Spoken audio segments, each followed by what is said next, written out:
tempo of these meetings has picked up noticeably, right? The Madrid meetings, this is the fourth time in 4 months that the two sides have met. We've had Geneva, London, Stockholm, and then now Madrid. It seems to be building towards potentially a Trump-Xi summit, or at least a meeting, even if it is on the sidelines of APEC in Seoul next month, right? If you believe that to be the case, both leaders are going to want to be able to publicly talk about big deliverables as part of any sort of deal between the U.S. and China. If TikTok, if the extension is going to be announced in the next couple of days, and the Madrid meetings, what else is left for their potential October meeting? Well, for Trump, he still wants a big win when it comes to the trade deficit with China. So if there is something China can do, for example, and not included in reevaluating its currency to eliminate a good fraction of that trade deficit, then that would be good for Trump. And simultaneously, we have observed this higher investment momentum from Chinese business community directly into the US. But it will be much nicer if Chinese government can commit a certain number of investment in comparable to Japan, to Europe, into the US.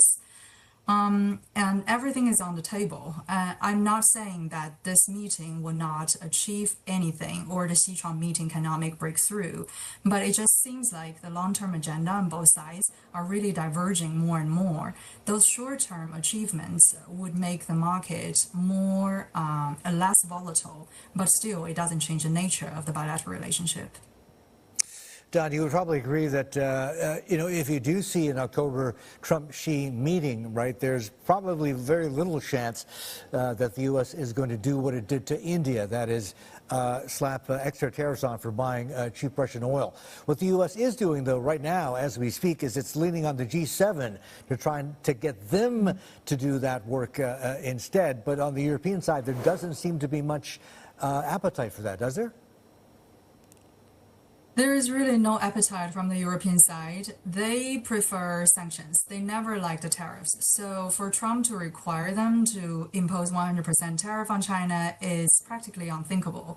Although on the upside for Trump is that the European countries have noticed the tariff revenue on the US side, and it's not negligible. So for Europe, maybe they can change tactic, not 100%, but maybe 15, 20% to start with, something like that. But for Trump, this is, I want to stress, more of a political comment rather than a political demand. I do not believe he's genuinely pushing in that direction.